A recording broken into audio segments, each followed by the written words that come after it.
Hello guys, how are you? I'm Hardeep Singh. Welcome back to your own YouTube channel. IELTS updates and recent exams. For more updates related to recent IELTS exam writing test topics, listening, reading, practice test, and speaking, you got guesswork. Please, guys, participate in everyday listening and reading practice test to achieve your desired band score in your actual IELTS exam. Please hit the like and subscribe button. Press the bell icon for the upcoming notifications. Don't forget like, subscribe and share my YouTube channel and my Facebook page, IELTS updates and recent exams. Part 1. You will hear a series of telephone conversations between an overseas student and some people involved in turn. He wants to confirm some information for an international conference on computing technology. First, you will have some time to look at questions 1 to 10.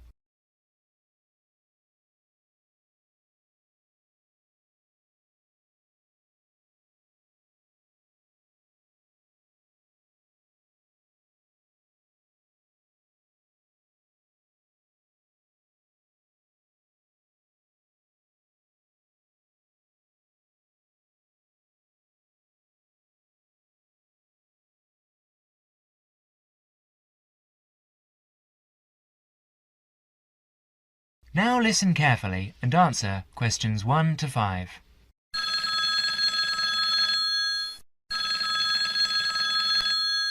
New South Wales University, good morning. Oh, good morning. Can you put me through to the School of Computing Technology, please? Certainly. School of Computing Technology, Professor Dorfman's office. Oh, good morning. I was wondering if you could give me some information about the forthcoming Computing Technology 25th Conference. Dates, enrolment procedures, cost, that sort of thing. Certainly. When exactly is the conference? Well, the conference runs for 4 days from the 15th to the 18th of September. 15th to 18th September. Oh, good. I'll still be here then, and, where exactly is it being held? Is it at the university as in previous years? No, it's actually being held at the Pacific Hotel. We've rather outgrown the university conference facilities, so we've opted for this new venue. Right, Paradise Hotel. No, Pacific Hotel. Oh, right. And presumably we can get accommodation at the hotel. Yes, but you'll need to contact them directly to arrange that. I'll give you the number for hotel reservations. Have you got a pen ready? Yeah, go ahead. It's area code 07 and then 9444 1233. 079 444 1233. And what's the registration fee? Individual fees are $360 for the 4 days or $100 a day if you only wanted to attend for 1 day. Are there any student concessions? Oh, sure. There's a 50% concession for students, and that's $180 for the 4 days or $50 a day. And am I too late to offer to give a talk? Oh, I'm pretty sure you've missed the deadline for that. Oh, really? But I've only just arrived here in Australia. Is there any way I could have a paper accepted? Well, you'd need to talk to Professor Dorfman. He's the person organising the conference this year. I can put you through if you'd like. Oh, yes, please. That'd be great. Oh, and can I just check the spelling of his name? Is that Dorfman? Yes, that's correct. Before the conversation continues, you will have another chance to look at questions 6 to 10.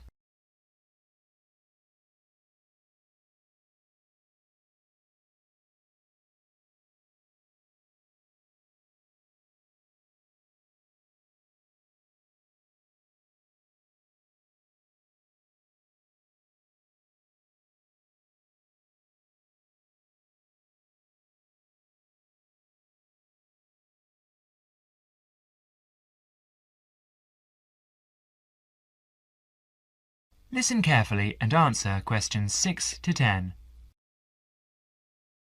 Professor Dorfman speaking. Oh, hello. My name's John Helston. I'm a computing technology student at London University. I'm here in Australia for 3 months, looking at educational application of computing and information technology. Right. I'm interested in giving a talk on my research at the conference, but I believe I may have missed the deadline. Well, strictly speaking, you have. The closing date was last Friday. Oh no! But we may be able to include your paper if it fits into our program. But you'll have to be quick. OK, what do I need to do? Send me an outline of your talk and make sure you include an interesting title for the talk, something to attract the delegates' attention. OK, interesting title, right.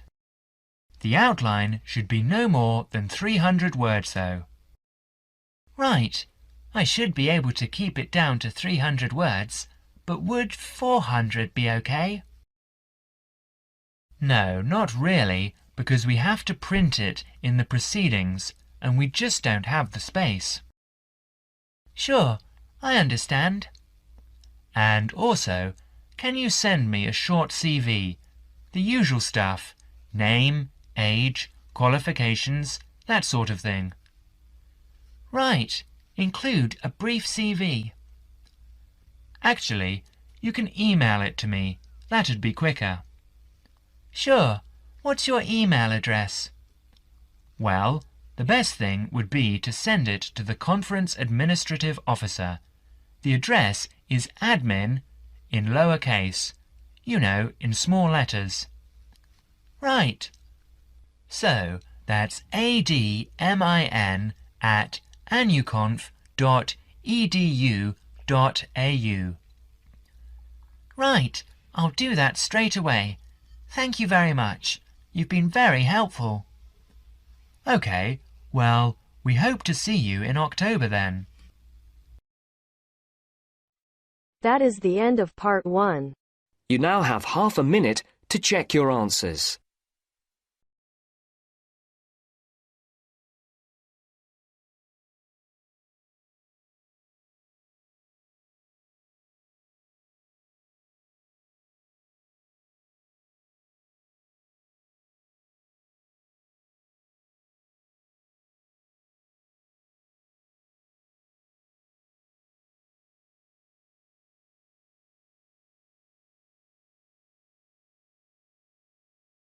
Now turns to part 2. You will hear a guide talk about cooking ginger on the radio broadcast. As you listen, answer questions 11 to 20. First, you will have some time to look at questions 11 to 20.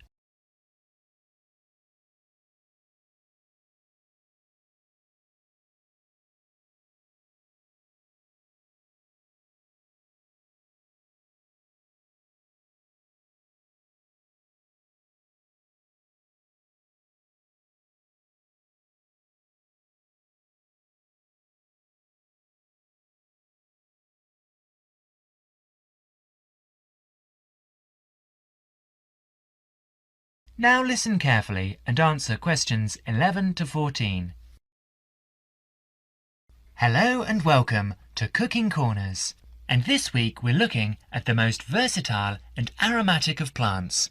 A fairly recent addition to the list of Australian agricultural produce, but nevertheless a great favourite today, ginger. And in the studio to tell us all about it is Jennifer Johnson. Ginger is one of my personal favourite spices, and I've got a number of wonderful recipes to share with you later on in the programme. So, what is ginger? Well, actually, it's a spicy-tasting root with an aromatic flavour. It's related to the bamboo family and has 100 different uses in the kitchen. The Chinese have cultivated it for years, particularly to use in medicine, though you are probably more familiar with its culinary uses. But first, let's take a brief look at its history before we look at how it can be used, because it has a very interesting history. Ginger originated in the southern provinces of China and in India, where it had been used in medicine and food for over 5,000 years. The early traders who came upon the plant took it to many parts of the world, such as Nigeria, the West Indies, Central America, East Africa, and even Indonesia. Ginger became extremely popular because of its exotic aromatic properties and was highly valued by spice traders in the 17th and 18th centuries because they were able to sell it back in Europe for a very good price. Although Australia is now the largest producer of ginger in the world, it wasn't grown in Australia until the early 20th century. Before Jennifer goes on to explain the history of ginger planting in Australia, you will have another chance to look at questions 15 to 20.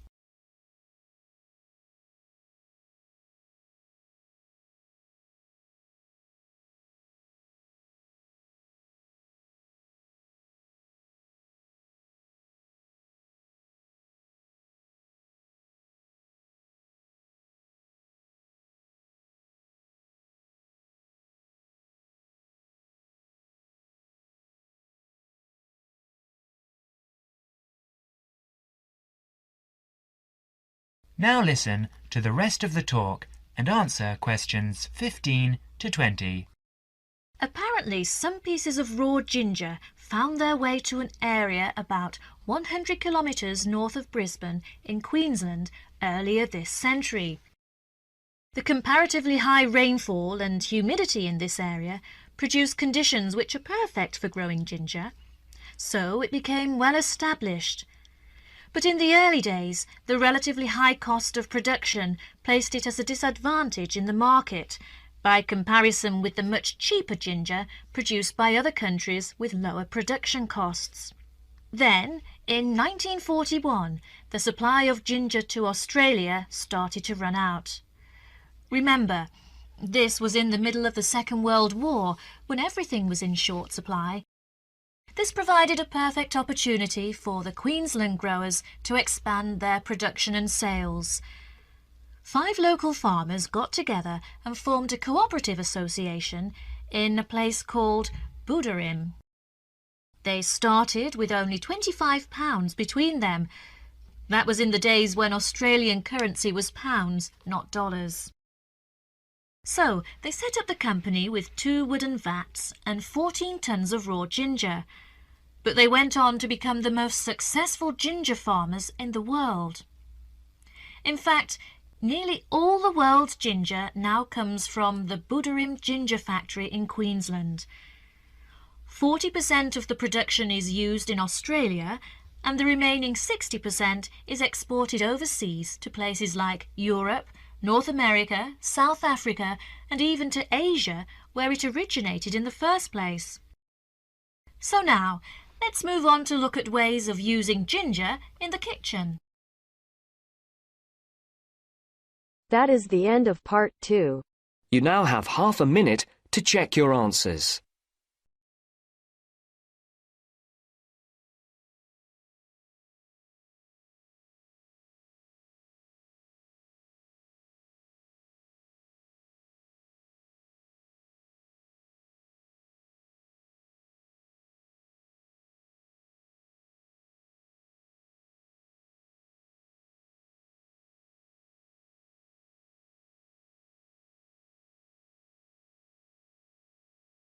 Now turns to part 3.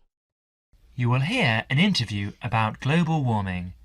As you listen, answer questions 21 to 30.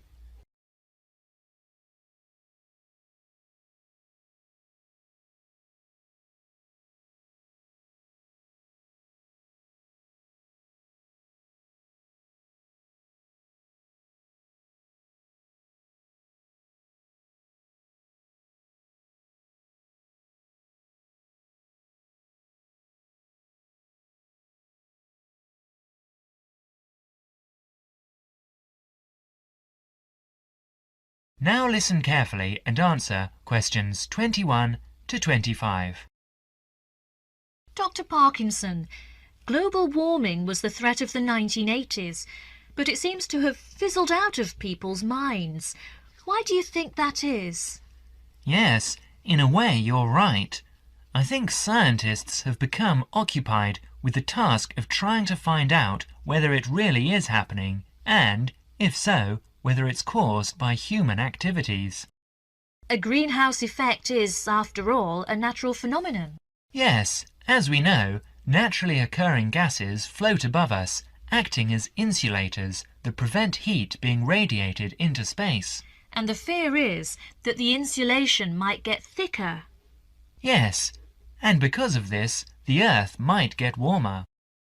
The latest prediction we've heard is that the temperature will increase by about 1/3 of a degree every 10 years. What are your feelings? Well, this prediction is difficult to make. You see, the global climate is the result of a web of influences. Who is to say that a simple action, such as adding carbon dioxide to the atmosphere, will not have several effects which might even cancel each other out? And I understand that the prediction is hard to verify whatever. Precisely. Why is that? Because the Earth's temperature surges and subsides naturally. In fact, the best way of detecting global temperature change is to measure the temperature of the oceans as accurately as possible. And this avoids the sort of seasonal fluctuations of the temperature of land mass. Yes, in fact, an understanding of the oceans is crucial to understanding how the global climate works. The ocean transports heat around the globe. It's like a great reservoir of heat. A tiny change in sea surface temperature denotes a huge change in the amount of heat it is storing. Before Parkinson goes on to explain, you will have another chance to look at questions 26 to 30.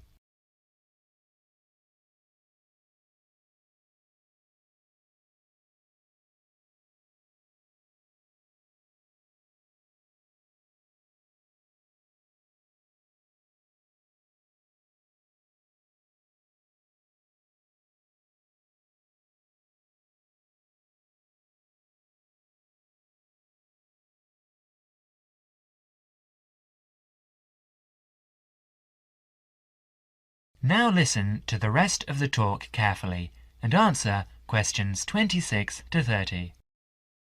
And now, I understand you are looking at ways of refining this measurement of ocean temperature. Yes, for a long time we've measured it by placing thermometers in buoys bobbing in the oceans and also when ships draw water through their engines. It's also been done by satellite, hasn't it? Yes, but now data from a more promising system is being collected. This is the European Along-Track Scanning Radiometer, or ATSR, a much simpler name. The ATSR orbits the Earth above us. And what stage are you at with this? Well, it's been up there 2.5 years now. It's an infrared detector that senses the Earth's temperature with great accuracy, and this is what we need. We have to be able to separate out random changes in temperature. I believe there are other advantages as well. There are several. Every few days it covers the entire Earth, so it produces large quantities of data. It measures the temperature from 2 angles, which allows correction for any effects that the intervening atmosphere may be having on its readings. Its field of view has a width of 500 kilometers, and it measures the temperature to 0.3 degrees centigrade. And it should go on for years? Yes. Thank you, Dr. Parkinson, for talking to us today.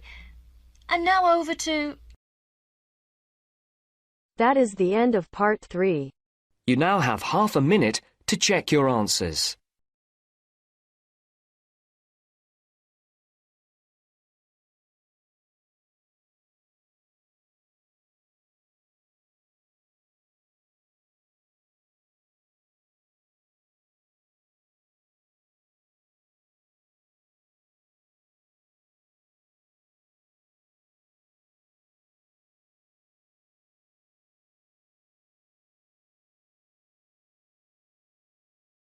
Now turns to part 4. You will hear an extract from a talk about preventative medicine, especially how students can look after their own health. As you listen, answer questions 31 to 40.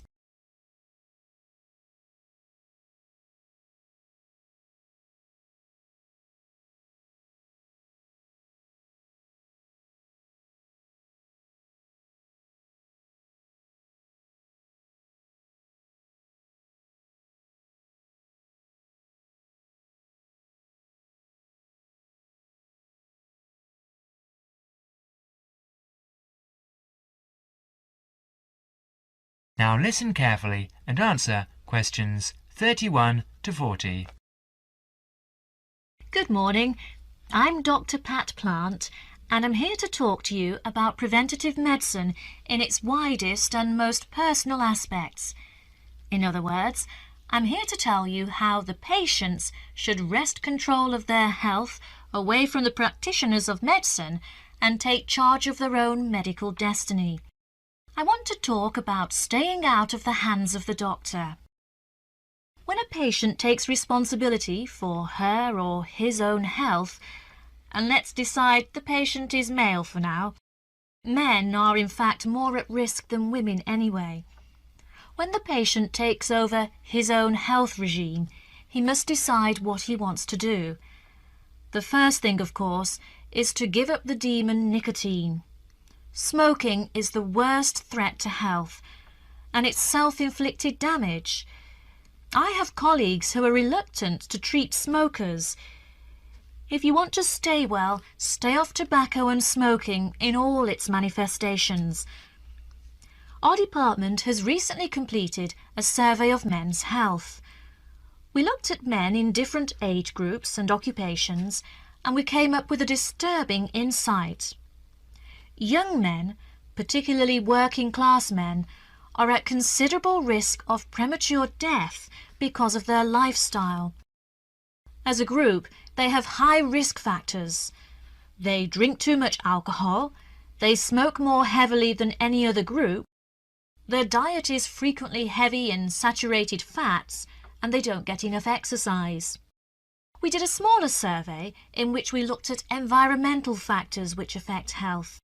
I had privately expected to find air or water pollution to be the biggest hazards, and they must not be ignored. However, the effects of the sun emerged as a threat which people simply do not take sufficiently seriously. Please remember that too much sunlight can cause permanent damage. Given this information and the self-destructive things which people, particularly young men, are doing to themselves, one could be excused for feeling very depressed. However, I believe that a well-funded education campaign will help us improve public health standards and will be particularly valuable for young men. I'm an optimist. I see things improving, but only if things that you as students can do to improve your fitness.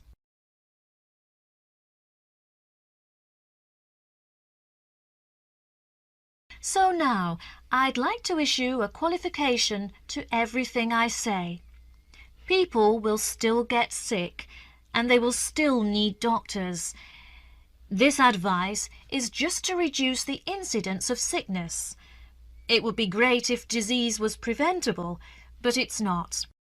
However, we have power. In the late 1980s, the Surgeon General of the United States said that 53% of our illnesses could be avoided by healthy lifestyle choices. I now want to discuss these choices with you. You should try to make keeping fit fun. It's very hard to go out and do exercise by yourself, so it's wise to find a sport that you like and do it with other people. If you swim, you can consider scuba diving or snorkeling. If you jog, try to find a friend to go with. If you walk, choose pretty places to walk or have a reason for walking. Your exercise regime should be a pleasure, not a penance. The university is an excellent place to find other people who share sporting interests with you, and there are many sports teams you can join. This, unfortunately, raises the issue of sports injuries, and different sports have characteristic injuries.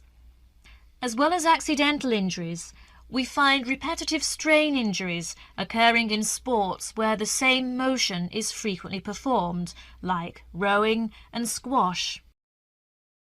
The parallel in working life is repetitive strain injury, which may be suffered by typists or other people who perform the same action hour after hour, day after day. In this context, therefore, the most important thing to remember before any sport is to warm up adequately. Do stretching exercises and aim at all times to increase your flexibility. Be gentle with yourself and allow time to prepare for the game you have chosen to play. Don't be fooled by the term warm-up, by the way. It's every bit as important to do your warm-up exercises on a hot day as on a cool one. I think one of the recognitions is that all sports can borrow from each other. Many sports programs are now encouraging players to use cross-training techniques, that is, to borrow training techniques from other sports. Boxers have been using cross-training for years, building up stamina by doing road work and weight training, while honing their skills and reflexes.